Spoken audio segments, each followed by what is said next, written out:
a família numa sala maior. Foi no dia 16 de novembro, numa sexta-feira de 2001, que nós reunimos um grupo das células, alugamos um salão aqui na Avenida São Miguel, chamado Angra, para orar, pedir a direção ao Senhor, temerosos nesse sentido, né? Sem experiência alguma.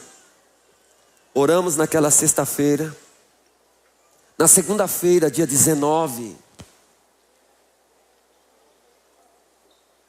isso mesmo, dia 19 de novembro de 2001, um corretor nos apresentou esse lugar aqui. Nós saímos da padaria da esquina onde nos encontramos, oramos aqui no fundo, demos a volta e aqui chegamos numa quadra abandonada, destruída, rua sem luz, muita expectativa. No dia 20, nós fizemos a primeira reunião para negociar o aluguel dessa quadra. E isso aconteceu no dia 20, chegamos a acordo de valores que para nós era um absurdo, foi um passo assim. E naquela semana do dia 20, assinamos o contrato e pegamos a chave. E nós corremos, irmãos. Corremos depois que pegamos a chave, para no dia 1 de dezembro de 2001, termos o primeiro encontro aqui na comunidade. Como tenho falado, 2 vasos sanitários. Iniciamos o encontro aqui sem descarga. Choveu muito naquele dia. Muitos baldes colocamos aqui no chão. Muitos baldes colocamos aqui. E foi bom os baldes, porque a gente utilizava a água para ir para o banheiro. Tudo extremamente adaptado. E hoje nós estamos aqui. Foi no dia 1 de dezembro de 2001. E essa semana, quando eu estava indo para o velório da minha mãe, passei o último dia de corpo presente com a minha mãe, o dia todo ao lado dela, ela inconsciente, meditando e lendo a palavra, pensando nesse encontro nosso. Escrevi tantas coisas para ministrar hoje aqui, mas desde a madrugada de hoje, resolvi abandonar tudo aquilo que eu escrevi, deixei o caderno, não trouxe nada. Falei, vou sentar com a minha família, vou sentar com o meu povo ali, na nossa sala maior em casa. E lá quando eu falo com os meus filhos, eu não levo os cadernos, eu respeito quem faz as anotações, mas entendo que essa noite não é para isso. E vim aqui para bater um papo com vocês e conversar com os nossos irmãos. Nós não podíamos imaginar, irmãos. E quando eu ia aqui na Jacupêssego, mais uma vez o Espírito Santo me lembrou que na última semana, olha as coincidências do céu. Na última semana de novembro de 74, na sexta-feira anterior, uma mulher parou em frente à nossa casa, a mãe do Pedrinho. Conversou com minha mãe. Na segunda-feira ela começou um Casa de Paz, sem saber de tema, de nome, de nada. Ficou conosco de segunda a sábado, 6 horas da manhã ainda em nossa casa. Não os conhecíamos, não tínhamos relação nenhuma, mesmo morando na mesma rua.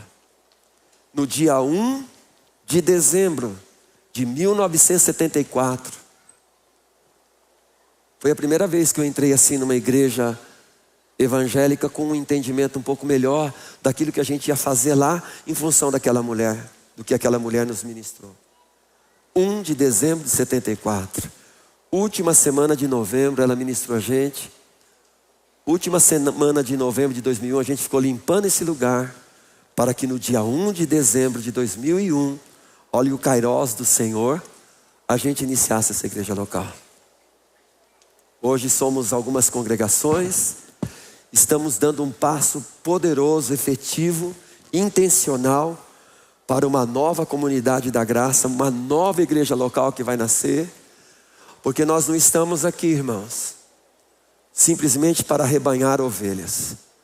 Nós estamos aqui porque queremos que filhinhos que chegam se tornem jovens, e jovens se tornem pais, para serem geracionais e formarem e ministrarem a vida dos outros. Vocês querem um exemplo claro daquilo que nós cremos sobre isso que eu acabei de falar?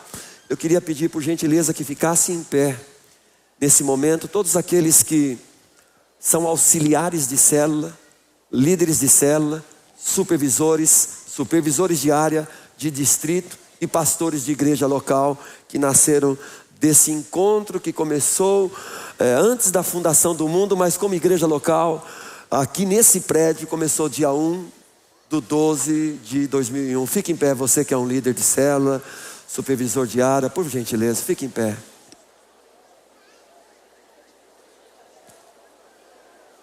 Olha aí. Vocês, ei, não converse não. Olhe, vocês são o resultado do penoso trabalho do amado. Vocês são um presente do Pai para a região em que nós vivemos. Vocês são a expressão do amor, da entrega, da renúncia.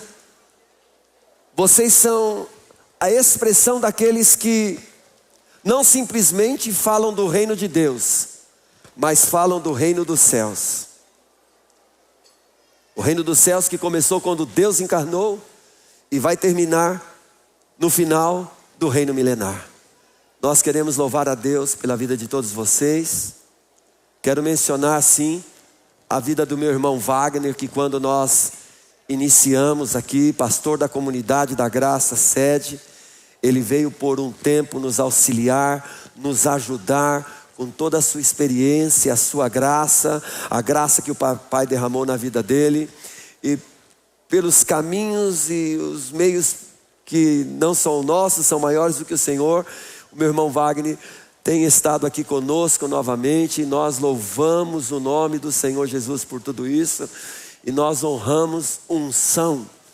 Nós honramos aquilo que o Senhor tem derramado sobre a vida de todos. A você, facilitador de célula, auxiliar, facilitador líder, facilitador supervisor, supervisor de área, supervisor de distrito. A gratidão do Pai a vocês. Porque se o grão de trigo caindo na terra não morrer, ele fica só. Mas se ele morrer, Jesus morreu, foi lançado como uma semente. Ele foi a primeira semente. E cá nós estamos como semente, levando o morrer do Senhor, para que a vida dele se manifeste em nós. Nosso louvor e adoração ao Senhor, em nome de Jesus. Vamos aplaudir ao Senhor por essa grandeza. Te amo, irmão. Quero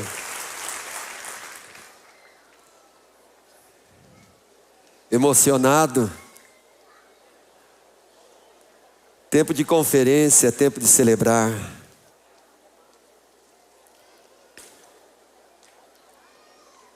Por gentileza, já que eu resisti muito em ministrar nessa conferência. Eu trabalhei intencionalmente para que eu não ministrasse. Eu queria muito ouvir a geração que está aí, que o Senhor já tem levantado. Nós precisamos compreender o tempo e o modo. Nós somos pais que lançamos filhos. Nós não somos pais que matamos filhos. E não queremos filhos que fogem de casa, mas que são enviados pelos pais. Eu insisti muito para que o seu Ricardo ministrasse hoje à noite, o seu Guilherme. E eles correram, eles fugiram.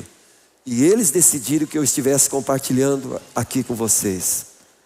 Amanhã à noite nós teremos um querido irmão que não congrega aqui com a gente.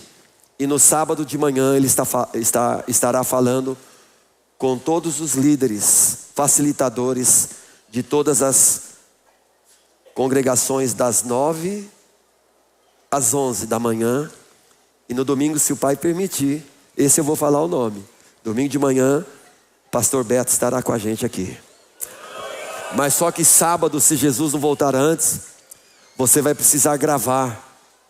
Você vai precisar gravar canções que vão tocar corações, e a gente não tem nem ideia onde vai chegar. E a tua voz, a tua vida é insubstituível para esse tempo. Amém? Em nome do Senhor Jesus. Pai, que o teu Espírito Santo cumpra o teu ministério aqui. Em nome do Senhor Jesus. Malaquias capítulo 4, versículo 5. São as últimas palavras do Velho Testamento. Depois dessas palavras, Deus silenciou por 400 anos. Não se ouviu-se a voz do Todo-Poderoso. Malaquias escreve: mas antes que chegue aquele grande e terrível dia, eu, o Senhor, lhes enviarei o profeta Elias. Aliás, a pergunta das autoridades e até de João a respeito de quem era esse profeta, essa era a pergunta. E Jesus respondia: ele já veio, já sofreu tudo, mas ele está respondendo de acordo com a pergunta daquelas pessoas. Porque o ministério do profeta Elias, o Velho Testamento termina, irmãos, absolutamente num estado de destruição, de calamidade, uma situação terrível, mas termina com uma esperança. O livro de Malaquias parece ser o Apocalipse, anunciando o mundo vindouro. O Velho Testamento termina com uma palavra de esperança.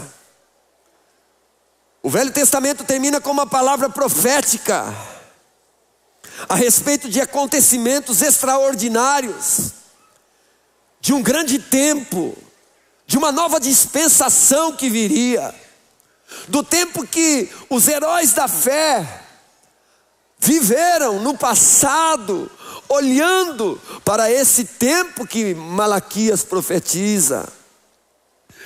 Todos esses olharam para frente, diz Hebreus 11, e no passado, olhando para o futuro, o que eles viram com os olhos da fé os envolveu de tal maneira que eles viveram nessa terra como forasteiros, como peregrinos, como cidadãos dos céus.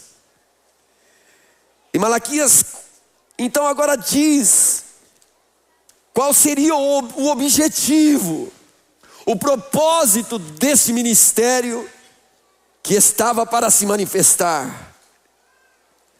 Porque ele diz: antes que chegue, eu, o Senhor, lhes enviarei o profeta Elias, e cujo ministério é ele. Por isso que não foi João. Ele fará, porque João não fez. Ele foi um precursor de anunciar, mas ele fará com que pais, ele fará com que pais e filhos façam as pazes. Eu estou lendo na linguagem de hoje. Fará com que pais e filhos façam as pazes. Em outras versões o verbo é converter, convergir, voltar para, olhar um para o outro. Eu amei essa referência aqui. Ele fará com que pais e filhos façam as pazes. Certamente o assunto aqui não é simplesmente a questão paternidade e filiação natural, mas o que envolve também. Porque toda desgraça humana começou a partir de uma família natural, em autoridade. E ele fará com que pais e filhos façam as pazes. Com qual propósito? Para quê? Para que ele viria no seu ministério? João Batista disse: eu batizo com água, mas vocês serão batizados com fogo. Vem alguém após mim, do qual eu não sou digno. Ele cantava: eu não sou digno, porque ele é o último profeta da transição, da velha para a nova aliança. Agora eu não estou aqui mais para dizer que ele cresça e que eu diminua, porque à medida que ele cresce em mim, eu cresço nele, porque tal como ele é, eu sou nesse mundo. As palavras de João Batista eram em função de estar numa transição, para que eu não venha, para que eu não venha castigar o país, outras versões, a terra, e destruí-la completamente. Então, a profecia de Malaquias é: haverá um tempo, e nesse tempo alguém virá, e o que ele fará? Ele fará com que as famílias sejam restauradas. Hoje pela manhã nós ouvimos uma exposição maravilhosa que o Espírito Santo usou o Caio. O primeiro órfão, Satanás, Ezequiel 28, Isaías 14, foi lançado à terra, e foi nessa terra que Deus, ao criar o homem à sua imagem e à sua semelhança, colocou aqui. A palavra de Deus diz em Gênesis 1, 26, 27 e 28, que a Trindade diz: façamos o homem à nossa imagem, conforme a nossa semelhança. Para quê? Para que eles se multipliquem. Propósito, para que eles se multipliquem, para que eles tenham a autoridade para expandir-se e expandir-me na terra que eles vivem. Então entrou o pecado no mundo. Satanás fez com que Eva, que representa a humanidade, enganada que foi, acreditou em algo que ela poderia ser e já era. Acreditou em algo com relação ao futuro que trouxe medo e preocupação. E ao comer da árvore do conhecimento do bem e do mal, a humanidade morreu. E essa humanidade morta, em Gênesis 4, mostra o problema na família. A ausência de um pai que não aparece em Gênesis 4. E os irmãos estão se matando. Abel e Caim. Por quê? Porque algo aconteceu. Um veneno foi injetado. Uma semente foi plantada. E tudo, o Velho Testamento vai passando mostrando. Deus chama Noé e sua família. Noé embriagou-se. Seu filho foi amaldiçoado. Deus vê uma torre sendo construída, o homem distante dele. Chama um homem chamado Abraão, que Romanos capítulo 4 fala que ele é um tipo do antítipo daqueles que se tornam os filhos de Deus pela graça e pelo favor. Ele é chamado para sair, e Deus faz a ele uma promessa: sai da tua casa e da tua parentela, e eu vou te abençoar, eu vou engrandecer o teu nome. É o primeiro estágio, mas você vai se multiplicar, e você não vai mais viver para ser um abençoado, porque você já é um abençoado. Agora você irá abençoar todas as famílias da terra. E Malaquias termina com essa profecia, irmãos. A coisa estava tão feia, tão destruída, que quando Malaquias capítulo 2, o estado daquele povo, o povo não tinha coração. Aí Deus vai ter uma contenda, porque o povo não tinha coração, mas estava lidando com um povo rebelde. E num determinado momento, ele diz sobre a questão da família, sobre a questão da separação dos pais, da destruição da família. E diz em Malaquias capítulo 2, versículo 15, que Deus criou um único ser, feito de carne e de espírito. E o que Deus queria, quando fez o homem, o que Deus queria era ter uma família de piedosos, era ter uma família. Deus sempre quis, Vladimir, Deus sempre quis ter uma família. E para resolver essa questão dessa família que se perdeu, o que Deus Trindade faz? Ele no seu conselho, Deus Pai, Deus Filho, Deus Espírito Santo, o Deus que nos ama, como já foi lido aqui, encarnou na pessoa de um filho. E de repente, num dia, como qualquer dia, aparece alguém, aparece alguém para ser batizado nas águas. E João olha para ele e diz assim: eis o Cordeiro de Deus que tira o pecado do mundo.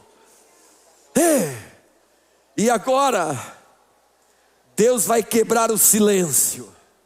E agora Deus começa a falar através de um filho, e não somente a falar, mas se expressar aquilo que Deus tinha preparado para que Adão e toda a sua geração fosse, e que o pecado que trouxe a morte, e essa morte reinante chamado pecado, separou esse homem do seu pai. Agora nós estamos prestes na pessoa de um filho, porque no princípio, João capítulo 1 versículo 1, era o verbo, e o verbo estava com Deus, e o verbo era Deus. Mas a palavra de João, que vai nos apresentar um filho, diz: e o filho, o verbo encarnou e veio habitar entre nós, cheio de graça e de verdade, e vimos a sua glória como a glória do unigênito do Pai.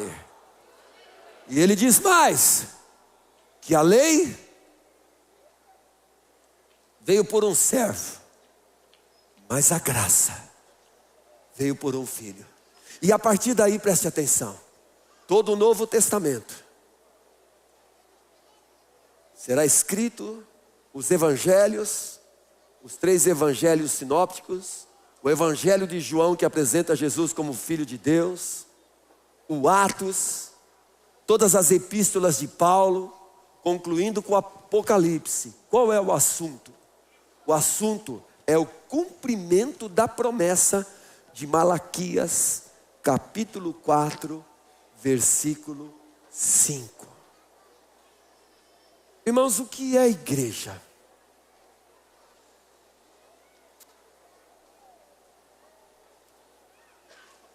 A igreja é Cristo.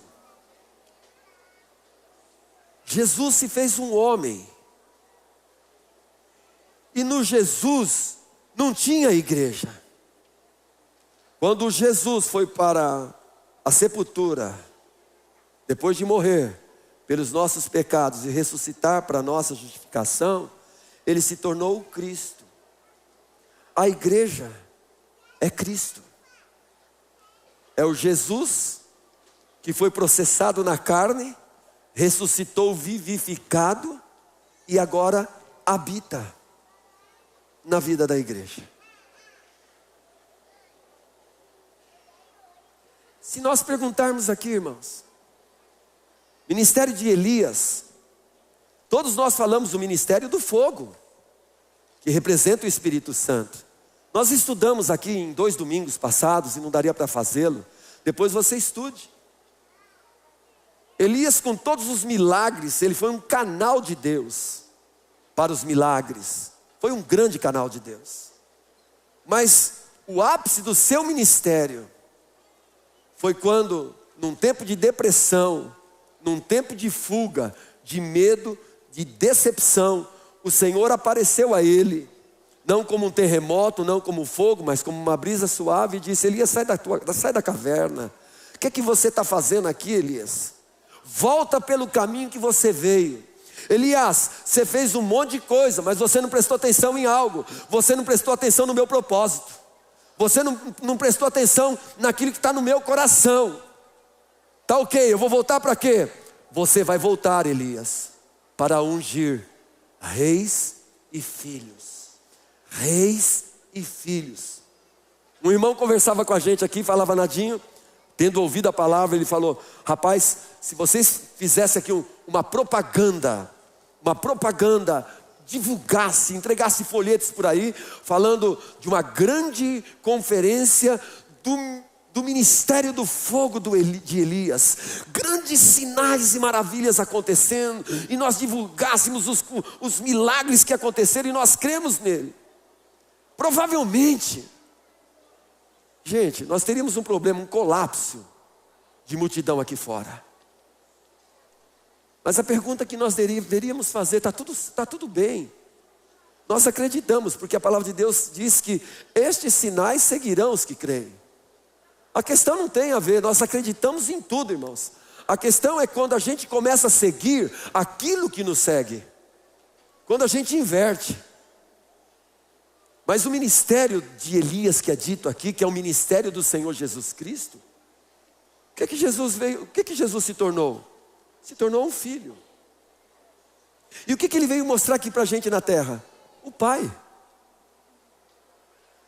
O Pai, o Filho e o Espírito Santo. Para quê, irmãos? Para que a autoridade e o poder? Para que a autoridade e o poder, irmãos? João capítulo 1, versículo 12 diz assim: e a todos quanto receberam, deu-lhes o poder. A autoridade é para poder. Que poder? Poder de serem feitos filhos de Deus. Poder para ser feito filho de Deus. Essa é a maior manifestação de poder de Deus que pode acontecer na vida de uma pessoa. Poder, a convicção plena de ser um filho de Deus. Tanto é que depois que Jesus foi batizado, ele foi para o deserto para ser tentado. O que Satanás queria? Tentá-lo na sua identidade. Identidade. Se tu és o filho de Deus, se comporta como Deus. E ele continua se comportando como filho. Isso é incrível. Asaf, já estou indo para a parte B. Ele escreveu um salmo profético. Esse salmo é incrível, irmãos. É o Salmo 78. Eu quero ler com vocês alguns versículos. Porque conferência é isso, irmãos. O que é conferência? Por isso que conferência a gente precisa ter gente da casa falando. E precisamos ter gente da casa ouvindo. Porque a conferência é para a gente conferir. Obviamente. Conferência é para a gente confrontar. Conferência é para no final a gente falar assim: pô, é isso mesmo. Conferência é: não, está errado. Ou, precisamos retomar. Mas conferência é algo que conferimos e no final todos nós dizemos amém, assim seja. Porque igreja é algo que nós dizemos amém, assim seja. Amém? E eu quero convidar você a apenas ler alguns versículos do Salmo 78 para confirmarmos esse projeto de Deus, irmãos, da restauração das famílias naturais e das famílias espirituais. O plano de Deus é esse, irmãos. É viver em comunhão. É viver koinonia. Gerações voltadas umas para as outras, naturais e espirituais. A igreja é a média do que é a nossa família natural dentro da nossa casa. É isso aqui, olha. A igreja não vai ser melhor do que a nossa casa. Então a coisa está assim. Nós estamos vendo essas situações todas aí, porque a gente vai ver o Salmo 78 e a gente consegue identificar algumas coisas poderosas. É um salmo de 72 versículos, certamente não irei ler todos, mas preste atenção. Porque ele é um salmo que fala de Deus lidando com um povo que não tinha natureza, não tinha coração. Ele estava olhando para o futuro, mas percebam comigo. Versículo 1. Eu vou ler na linguagem de hoje. Meu povo, escute o meu ensino e preste atenção no que estou dizendo. Pois falarei com vocês por meio de provérbios e explicarei os segredos do passado. São coisas que ouvimos e aprendemos, coisas que os nossos antepassados nos contaram. Irmãos, eu tenho sentado com uma geração que vem após mim, eu tenho conversado com jovens que vão se casar, com jovens que chegam a essa igreja local, e o que eles contam, do que ouviram e viram, é destruidor, é detonador, é o mal, é a história da continuação de Adão. O salmista está declarando aqui aquilo que era saudável, aquilo que Deus pensa, aquilo que Deus sempre desejou. Paz naturais e espirituais. Provérbios, os adágios, falando de suas experiências para os seus filhos, coisas que os nossos antepassados nos contaram. Não as esconderemos dos nossos filhos, mas falaremos aos nossos descendentes. Vivemos um tipo de igreja nesses dias, e que as pessoas estão falando de ascendência. Eu quero ascender, eu vou crescer. O que eu carrego, o que eu tenho, o que Deus me deu. Mas Deus não está falando de ascendência, Deus está falando de descendência. Deus está falando de filhos. A respeito do poder de Deus o Senhor, dos seus feitos poderosos e das coisas maravilhosas que Ele fez. Versículo 6, para que os seus descendentes as aprendessem. Se você e eu, nós olharmos para a nossa família natural, sem a vida de Deus, a nossa família é a família adâmica. Não tem jeito, toda família é uma família. Se o Jesus prometido em Malaquias não chegou, toda a família é a família adâmica, do primeiro homem. E a Bíblia diz em Romanos capítulo 5, versículo 12, que assim como o pecado entrou no mundo por um homem, a morte passou a todos os homens, porque todos pecaram. E os homens que não estão no segundo homem do céu, eles ainda estão no primeiro homem, Adão. E esse primeiro homem, Adão, está desconectado com Deus. Ele está separado de Deus. Ele está separado da glória de Deus. Ele não aceita os pontos de vista de Deus, porque está morto. Por melhor que seja, está morto.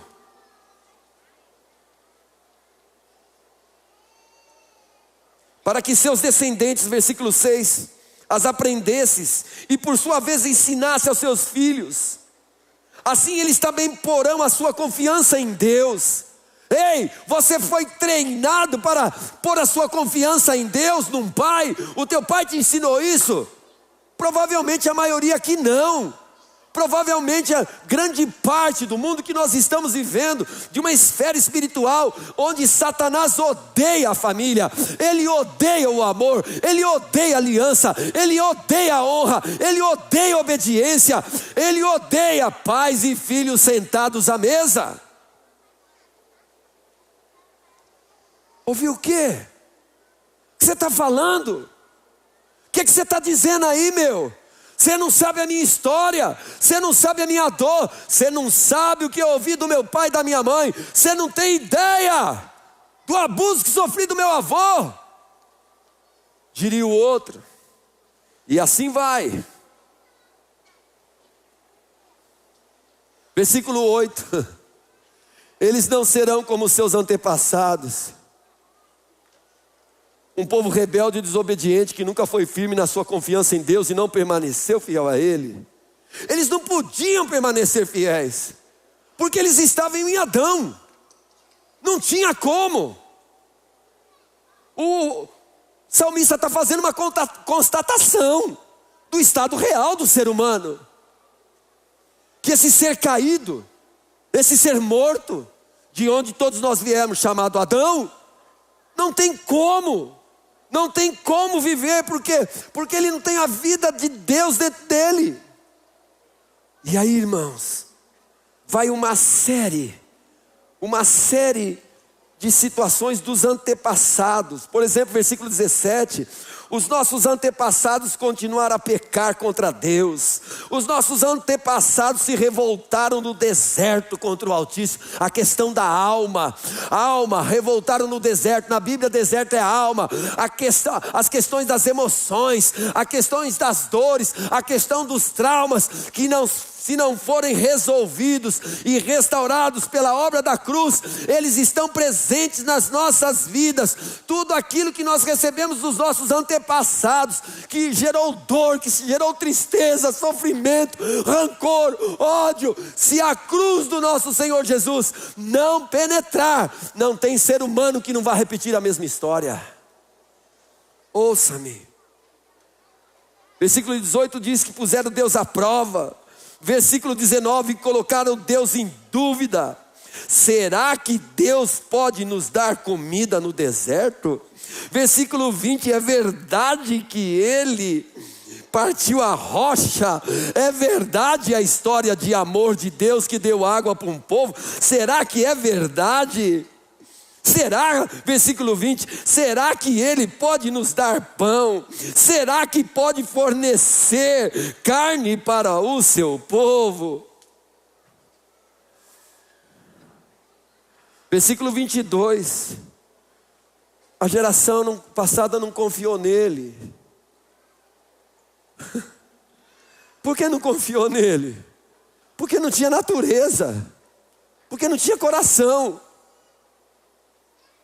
Nós geramos o que somos, nós transmitimos o que somos.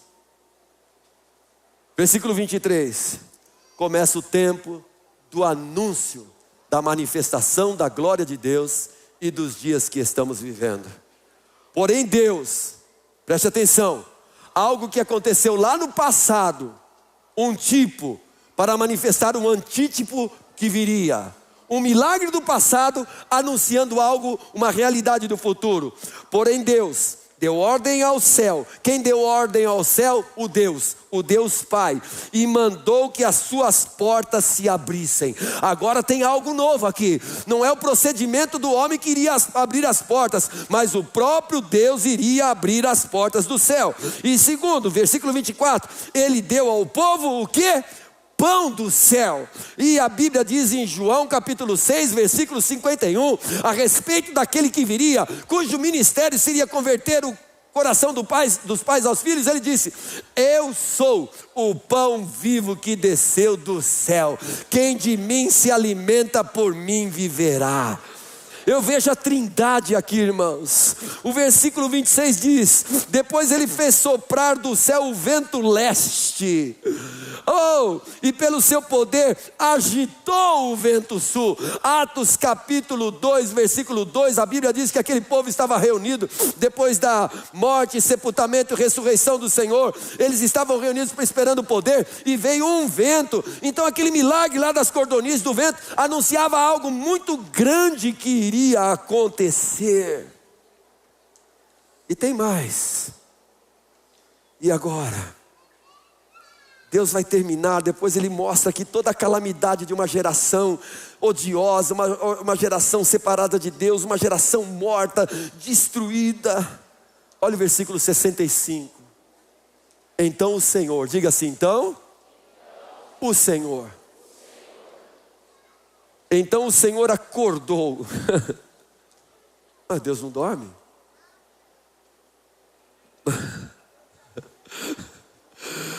Mas o Senhor, como Deus é amor, como se Ele tivesse dormido distraído. Guarda de Israel não dorme. Mas o Senhor acordou como? Não que Ele estivesse dormindo, como de um sono. E gritou como um homem valente, embriagado pelo vinho. Diga assim, embriagado pelo vinho. O profeta Isaías, no capítulo 61, disse que viria alguém que diria: o Espírito do Senhor, Deus está sobre mim. A Bíblia diz que depois de Jesus ter sido tentado no deserto, num sábado comum, ele foi na sinagoga dos judeus, onde a Torá, onde a lei estava sendo aprendida, e ninguém tinha coração para viver aquilo lá. Aquilo lá, quanto mais se aprendesse, o indivíduo estava mais longe de Deus, porque ele não tinha capacidade de obedecer a Deus, porque ele não tinha coração. E Jesus vai lá, abre as escrituras em Isaías 61, Lucas capítulo 4, e depois de falar desse vinho, da vida do Espírito, ele diz assim: hoje se cumpriu esse dia. Eu sou o cumprimento da promessa. Eu sou aquele que o Pai prometeu. Lá em Gênesis capítulo 3, quando olhou para a humanidade caída, disse assim: ei mulher, ei Eva, haverá de ti um descendente que nascerá, e ele vai destruir toda essa descendência, essa semente do pecado que brotou em você, rompendo a história de paternidade, a separação da criatura com o seu Criador, dos filhos com o seu pai. E ele vai pisar o descendente. Quem é o descendente? Quem é o descendente? É o Senhor, Jesus como homem. Jesus como homem, ele veio para pisar aquele que destruiu por um tempo o plano que o Pai estabeleceu para o homem, uma vez que esse homem não ficou no amor do Pai e Satanás o enganou. E Jesus veio buscar e salvar o que se havia perdido. Tudo que Satanás não queria era que Jesus fosse para a cruz. A Bíblia fala em Coríntios capítulo 15 que Jesus se tornou o último homem. Por que Jesus se tornou o último homem e o segundo homem do céu? Porque ele veio quebrar um ciclo, ele veio acabar com um ciclo, ele veio destruir toda uma geração, desde Adão até ele, que estava morta, que estava separada, que não tinha comunhão com Deus e não podia viver em comunhão uns com os outros e consequentemente estabelecer famílias com muitos filhos semelhantes a Jesus. Mas naquela sexta-feira,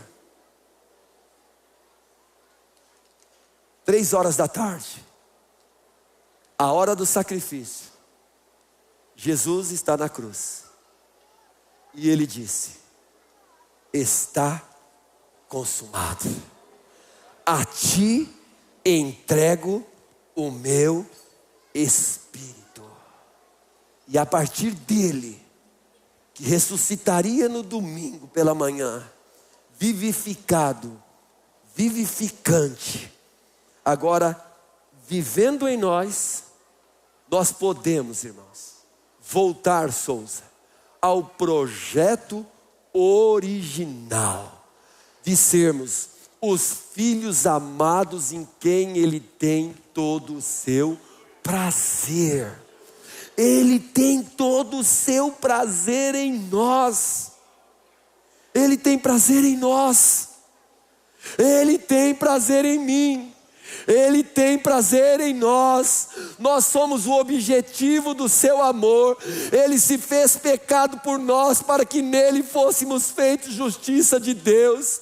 Deus estava em Cristo não contando mais os nossos pecados, mas ele se fez pecado por nós. Aquele que foi pendurado naquela cruz foi pendurado como um maldito, porque aquela cruz, quem estava lá era eu e você, porque ele disse: quando eu for levantado da terra, eu todos atrairei a mim, porque a vida dos filhos de Deus começa na morte, porque a vida que Cristo oferece é uma vida que começa na morte. Passamos pela morte, somos sepultados juntamente com Cristo e ressuscitamos em novidade de vida. Por isso que 2 Coríntios capítulo 5, versículo 14 diz assim: porque o amor de Deus nos constrange, julgando nós isto: um morreu por todos, logo todos morreram, e ele morreu por todos, para que os que vivem não vivam mais para si, mas para aquele, quem? O Filho que por eles morreu e ressuscitou. Desde agora eu não conheço mais ninguém segundo a carne. Por quê?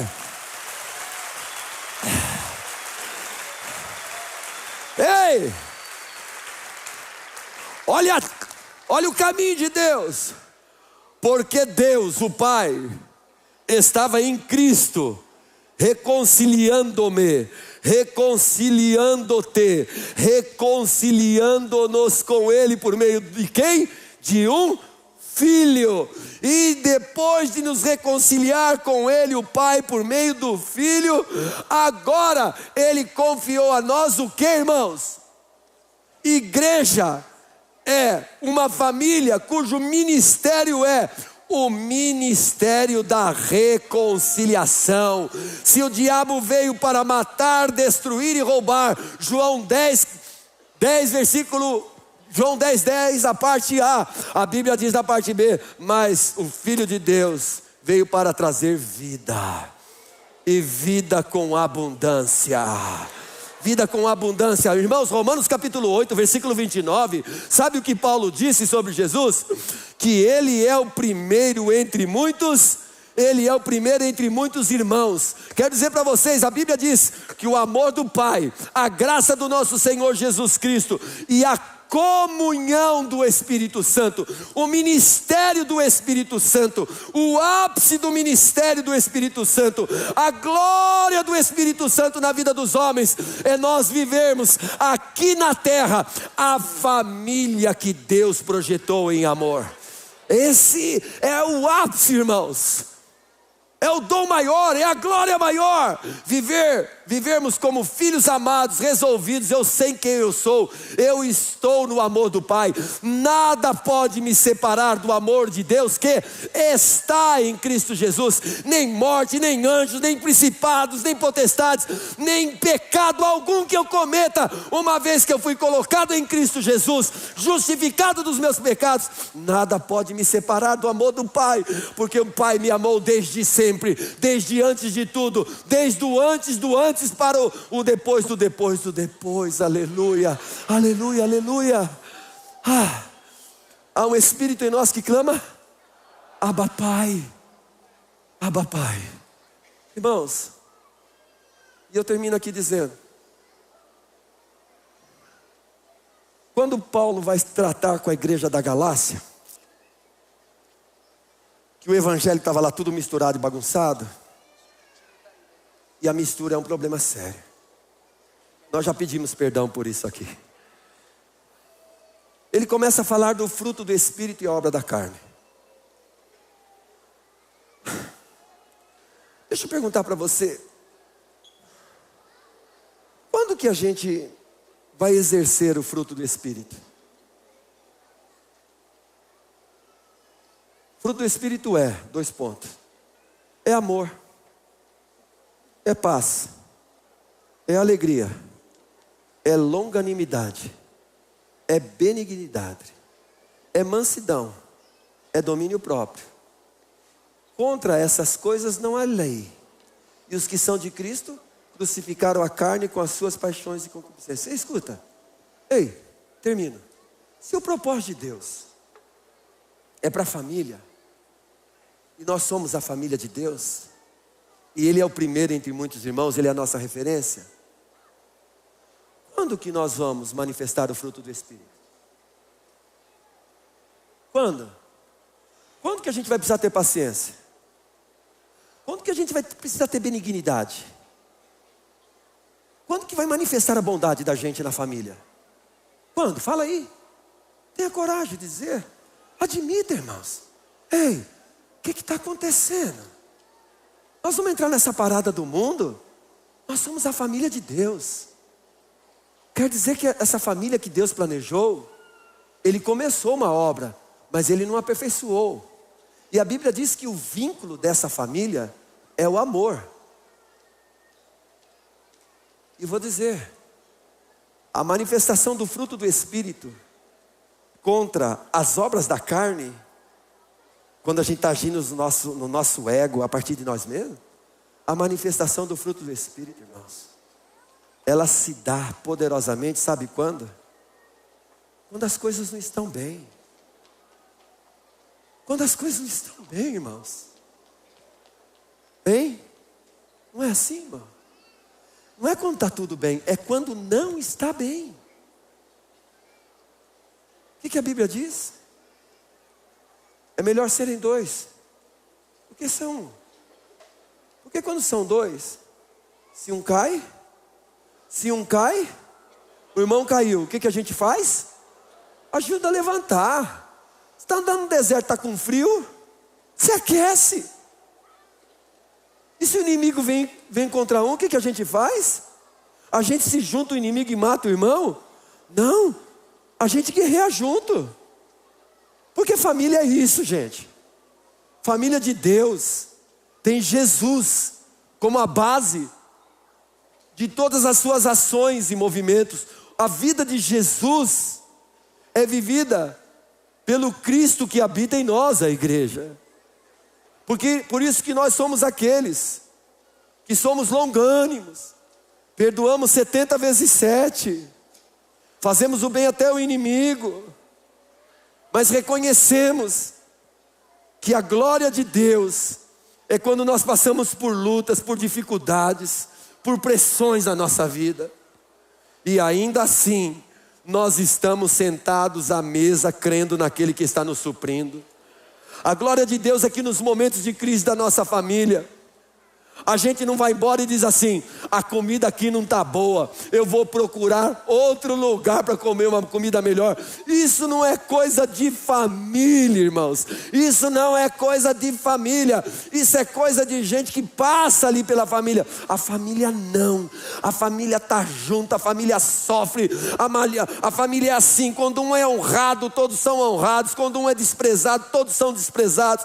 Quando um pisa na bola, quando um peca, compromete tudo, é verdade, mas nós não vamos matar aquele que pecou, deixa de ser hipócrita. Nós vamos amá-lo, nós vamos lutar pela vida dele, nós vamos trabalhar para a reconciliação e para a restauração, porque isso é a família. E esse é o cumprimento do ministério do profeta Elias na nossa vida, o ministério da vida em família. Jesus fez com que eu e você recebêssemos o poder para sermos filhos de Deus, a partir de uma relação profunda de amor com o nosso Pai. Pelo favor da graça que o Filho nos entregou, o Espírito Santo está nos capacitando a vivermos juntos. A maior mensagem para o mundo sem Deus é o nível que nós vivemos como família. A Bíblia diz que tudo vai passar. Grandes obras, conhecimentos e sinais. Mas o verdadeiro amor, que é Deus, permanecerá para sempre. E nós declaramos que nós vamos avançar, porque nós não somos fugitivos. Você não é órfão. Eu não sou órfão. A nossa história começa em Cristo, Filho de Deus, que nos levou de volta ao Pai. O nosso Pai é perfeito, o nosso Pai é poderoso, o nosso Pai é amoroso, o nosso Pai já deu tudo que diz respeito à vida e à piedade para nós. Por isso que Efésios capítulo 1, versículo 3 diz assim: bendito seja o Deus e Pai de nosso Senhor Jesus Cristo, que já nos abençoou com todas as sortes de bênçãos espirituais. Meu amigo, se você está aqui e veio atrás de uma benção, você está no lugar errado, porque aqui é um lugar das pessoas que já estão abençoadas em Cristo. Sabe quem elas são? E são abençoadores, em nome de Jesus. Amém.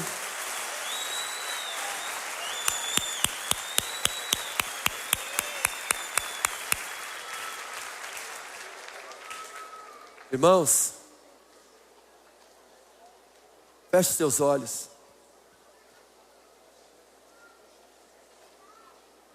Com os teus olhos fechados, por favor, em silêncio.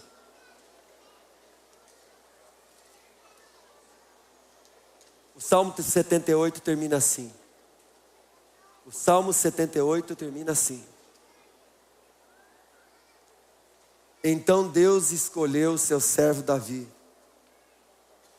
Ele o tirou do curral de ovelhas quando ainda pastoreava o rebanho, Ele o pôs como rei de Israel, como pastor do povo de Deus. Davi cuidou deles com dedicação e os dirigiu com sabedoria. Davi é mencionado na sexta igreja, a igreja que nós estamos vivendo, Filadélfia. Diz que nós, quando vivemos Filadélfia, nós temos a chave de Davi, que é a autoridade para viver em comunhão, poder para ser filho e autoridade para viver em comunhão. E é nesse ambiente Davi ele foi um tipo de nós, alguém que viveu no passado, anunciando o antítipo que somos nós. Deus em Cristo nos escolheu, Ele nos fez reis e sacerdotes. A palavra Davi quer dizer o amado.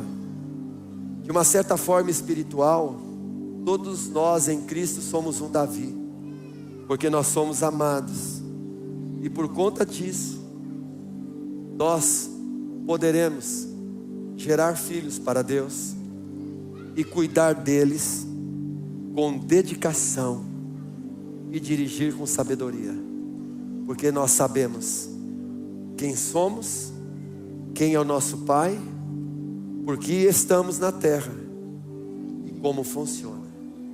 Que sejamos nessa noite tocados pelo ministério do fogo.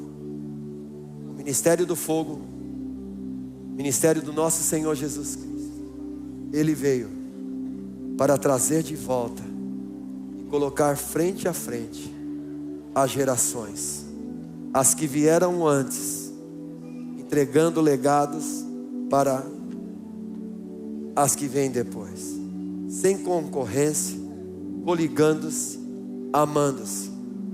Pais que criaram filhos que foram colocados no banco de trás, pais que criaram filhos e colocaram no banco da frente e do lado, pais que criaram filhos e agora os seus filhos estão dirigindo o carro e os seus pais estão sentados no banco de trás.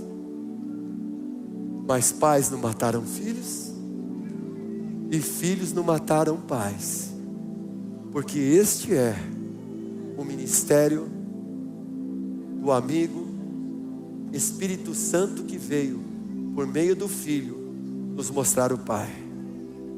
E nessa noite, irmãos, parados aqui, vamos receber, por favor, feche os seus olhos para que o exterior não te corrompa. Nessa noite,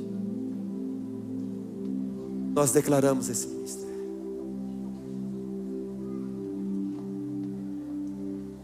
O ministério de Elias atingiu o ápice quando ele ungiu um filho, Eliseu, um filho espiritual. Quando ele ungiu reis, Elias não destruiu a dinastia de Acabe e Jezabel, mas os seus netos destruíram até a 4ª geração. Aleluia. Esse é o tempo que a igreja é o ajuntamento dos filhos amados, em quem o Pai tem todo o prazer. Que a igreja é o ajuntamento de muitos filhos semelhantes a Jesus, aquele que nos chamou, nos justificou, nos glorificou para sermos a imagem dele. O que o mundo está esperando? A manifestação de quem? A manifestação de quem? Dos filhos de Deus. A natureza anseia pela manifestação dos filhos de Deus. E esse é o tempo. Por favor, feche seus olhos. Ei, papai que está aqui, papai natural e espiritual, há um filho que você matou? Há um filho que está morto no teu coração, ele é uma flecha. Salmo 127 diz que ele te deu filho, para que os filhos fossem a lugares mais altos e elevados do que você. Os lugares mais elevados e mais altos serão atingidos e tocados pelos teus filhos. Essa é a nossa herança, essa é a nossa coroa. Ei filho natural e espiritual que está aqui hoje à noite, no meio da jornada, no meio do caminho, os acontecimentos, as tribulações da vida, as decepções, as dores, a angústia, fez você matar pais naturais e espirituais no seu coração. O ministério do fogo está aqui nessa noite. O fogo queima, o fogo purifica, o fogo acaba com tudo aquilo que é madeira, palha. Só sobra joia preciosa. Só sobra a gente, irmãos. Só sobra a gente. Há 24 anos, fora mais 7 ou 6 anos de célula, nós só falamos isso. Quem ama a coisa, não ama a gente. Coisas têm que estar no bolso de baixo. Gente tem que estar no bolso de cima. Essa é a obra do Senhor. Converter o coração dos pais aos filhos. Sabe por que essa igreja tem avançado? Porque ela não é fruto de uma rebelião. Ela é fruto de um envio. Ela não é fruto de um ponto de vista diferente do que creio e não creio. Ela é fruto de uma obediência que começou no coração do Filho de Jesus ao Pai Celestial e que foi passando a homens de gerações a gerações. Você não foi chamado para ser um candidato, mesmo sendo um filho de Deus na sua posição. Você não foi chamado para ser um protagonista de uma história que o diabo quer escrever nessa terra. E para ele escrever através de você uma história de morte, de destruição e de rompimento de um ciclo saudável para retornar a um ciclo horroroso de vida, ele quer estabelecer em você amargura, dor, vitimização, ofensa e culpa. Mas você não precisa mais se sentir culpado, muito menos ofendido. As amarguras foram colocadas sobre Jesus. O profeta Isaías viu isso em Isaías 53. Ele disse assim: ele verá o fruto do seu trabalho e se alegrará. Eu quero dizer para você, o fruto do trabalho dele somos nós, sou eu, é você. Nós somos o fruto do seu trabalho e ele se alegra, ele se satisfaz desse fruto. Como não vou tratar o meu irmão? Como não vou amar incondicionalmente? Como não vou servir em todo tempo? Como não vou obedecer à comunhão dos santos? Como não vou me sujeitar? Se aquele que poderia me rejeitar me amou de tal maneira que deu o seu filho, para que hoje eu e você pudéssemos aqui afirmar: somos a família eterna de Deus. Esse é o ministério do fogo, irmãos. É o ministério excelente da conversão do coração dos pais. Ei, fica com os teus olhos fechados. O Espírito está aqui para convencer a gente. Todo dia Ele quer convencer e converter. Infelizmente a igreja prega um negócio de salvação tão fora da palavra de Deus, irmãos. Nós precisamos ser salvos de nós mesmos para sermos convertidos ao corpo de Cristo. Precisamos ser salvos de nós mesmos para sermos convertidos e vivermos a família de Deus. Em nome do Senhor Jesus. Amém e amém.